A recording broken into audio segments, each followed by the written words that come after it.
C'est l'heure du journal. Mesdames et messieurs, bonsoir et bienvenue à cette nouvelle édition du journal du camp des leaders.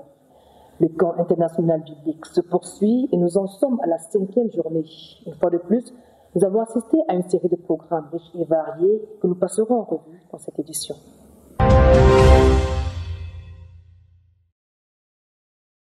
Un nouveau set du leadership, c'est le thème sélectionné pour cette toute première édition du camp des leaders. Le pasteur Théodore Andossé, orateur principal, a conclu ce jour son cours introductif en expliquant clairement les conditions essentielles pour franchir ce nouveau cap en matière de leadership. Tout de suite, le reportage. Ce 4 août 2024, le pasteur Théodore Andossé a conclu l'introduction de son message pour le camp de la transition. Après avoir exploré le modèle général de la transition, il a évoqué le fait que nous sommes à l'aube d'une transition cruciale dans notre ministère. Il a ensuite élargi son propos à un niveau plus personnel en expliquant comment chaque individu passe par différentes phases de vie, de l'enfance à l'adolescence, de l'adolescence à l'âge adulte. Cependant, il met en garde en soulignant qu'il est possible de manquer ces transitions essentielles dans sa propre vie. Sur le plan politique, le leader a également évoqué le fait qu'on peut réclamer l'indépendance politique tout en restant dépendant dans le domaine économique. Selon lui, la croissance nécessite une transition et un développement. Atteindre un nouveau seuil de transition nécessite donc une préparation rigoureuse. En s'appuyant sur Philippiens 3, verset 12, le pasteur Andossé a démontré que Jésus a tout accompli dans la vie des croyants afin de leur permettre de réaliser ses desseins. Il a affirmé qu'il y a un appel attaché à notre salut et que chaque croyant doit d'abord être saisi par Christ pour ensuite investir toute son énergie dans l'accomplissement de cet appel. Il a insisté sur le fait que seul le croyant peut accomplir ce pourquoi il a été sauvé et que personne d'autre ne peut le faire à sa place. Richement béni, là où Daddy Théodore a dit que le leader doit d'abord être un modèle, un dirigeant doit d'abord être un modèle afin de modeler et mobiliser parce que on ne peut avoir l'autorité que là où on est modèle. What marked me is the teaching about leadership. The leader, Brother Theodore, brought out the fact that many people aspire to leadership, but they do not want to go through the process of leadership. They do not want to go under submission. One of the critical aspects is bringing people to submit themselves under the leadership of another person. One cannot excel into leadership just by depending on God and serving only God. We must also excel in leadership by attaching yourself to someone who has received the vision, who is functioning under the vision, and by doing that, you will be able to emerge in leadership. L'enseignant de la parole a ensuite développé la notion de potentiel, car celui-ci est façonné à travers la formation. L'étendue et l'utilité de ce potentiel sont proportionnelles au degré de formation. Le développement du potentiel repose sur deux principes vécus par Jésus, à savoir être à la fois fils de Dieu et serviteur de Dieu, ainsi que fils de l'homme et serviteur de l'homme. Il a identifié 3 matrices pour développer ce potentiel. La famille, pour rembourser la dette de l'investissement familial, le service rendu au monde que Dieu aime, et enfin, l'engagement au sein de l'église locale, en prenant sa place dans le royaume de Dieu. Enfin, le pasteur Andossé a précisé les 3 étapes de la transition. Le cadre dans lequel le potentiel doit être reçu, la formation nécessaire pour rendre ce potentiel utile et enfin le travail du leadership. 3 contextes naturels, le monde, la famille et l'Église. Chacun qui a reçu la vie de Dieu développe le potentiel.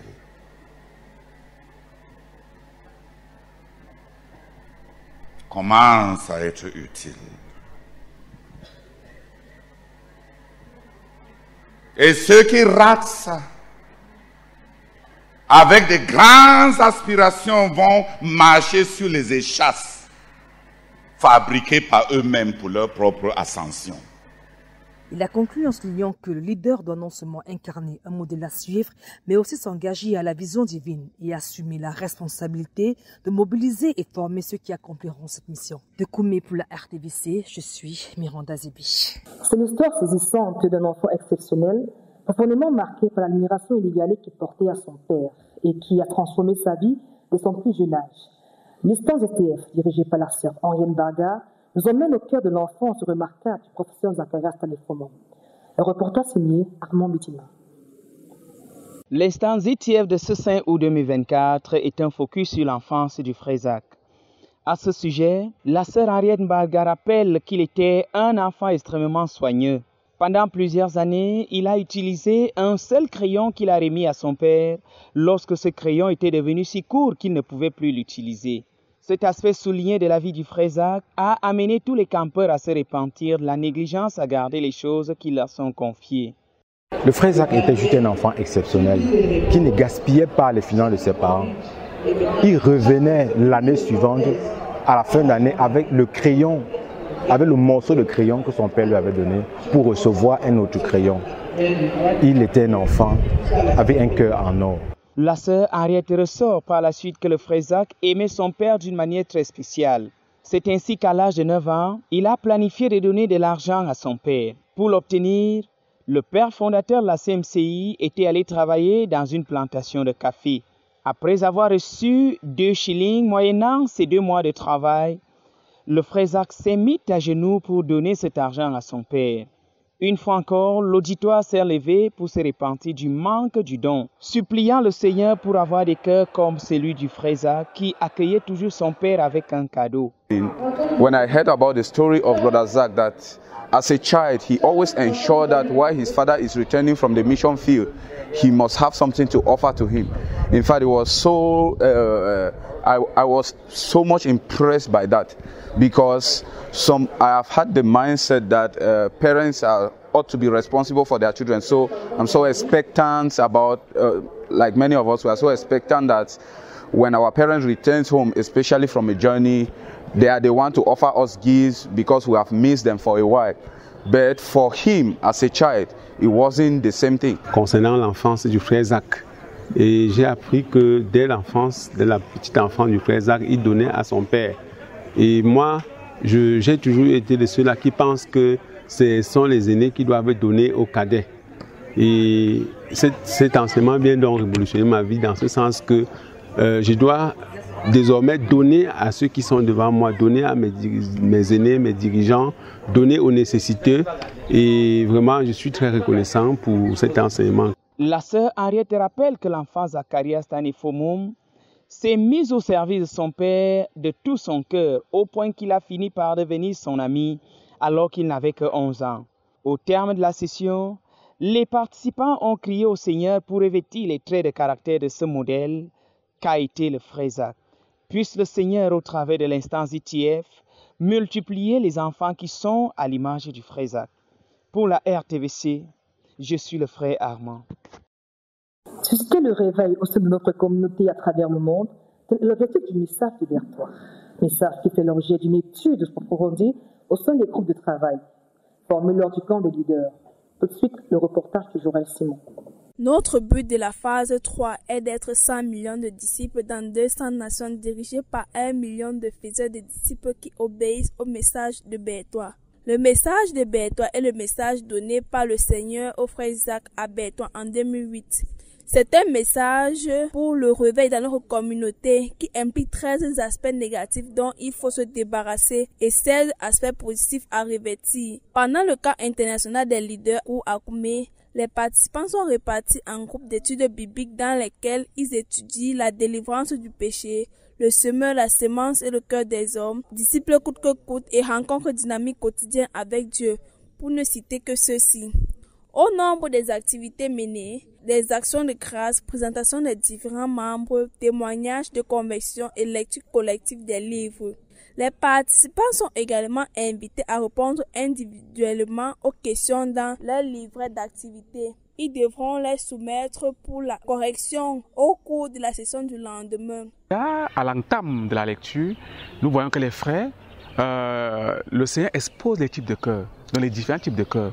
Et on a vu comment le Seigneur est en train de vouloir toucher en fait le cœur, la partie essentielle même de la vie chrétienne. C'est-à-dire le cœur, dont le Seigneur nous montre que le cœur est la chose la plus importante qu'il y a dans nos vies. Et nous devons vraiment tenir à cela. Donc, pendant que nous étions en train d'étudier le livre et de répondre aux questions, ça m'a permis d'avoir non seulement une connaissance théorique, mais ça a commencé par me conduire dans une expérience spirituelle avec le Seigneur, de sorte que je puisse commencer par découvrir certaines choses que je n'avais pas compris Dans notre équipe, nous avons étudié le livre de la délivrance du péché. Et j'ai vu quand est-ce qu'une personne peut être délivrée du péché. Et j'ai aussi compris la délivrance de la puissance du péché. Et Puisse le Seigneur se servir de ce travail pour apporter le réveil parmi les leaders. De Koumé pour la RTVC, je suis Jorel Déborah. À présent, Conseil Santé avec l'intervention de 2 experts qui ont sensibilisé les campeurs lors de la session du soir ce 4 août 2024.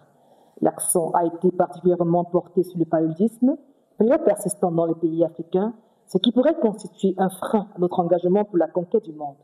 Reportage signé de Joyce Owen.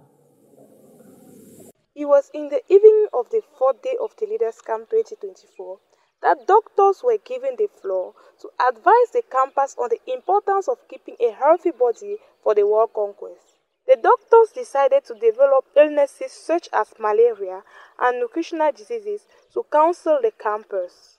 Dr. Boris, after a brief presentation of himself, talked about malaria. He said that malaria is a pandemic disease and is a very dangerous one. He continued by saying that people that are vulnerable of these diseases are children less than 5 years old, pregnant women, those with fragile immune system, HIV patients, and others. As common symptom of malaria, he talked about fever. He pursued by saying that to avoid malaria, you have to keep your environment, compound, and city clean. He gave several types of malaria. Also said that many African countries are suffering from that. The second doctor gave advice to keep a healthy body. She said that to keep a healthy body, start first of all with a balanced diet. And a balanced diet contains all the classes of food in one plate. A good balanced diet contains proteins, lipids, and carbohydrates. She advised the campers to eat various types of food. Also, we are supposed to eat at a regular time and avoid late eating. At the end of the presentation, campers were allowed to ask some questions and clear their mind.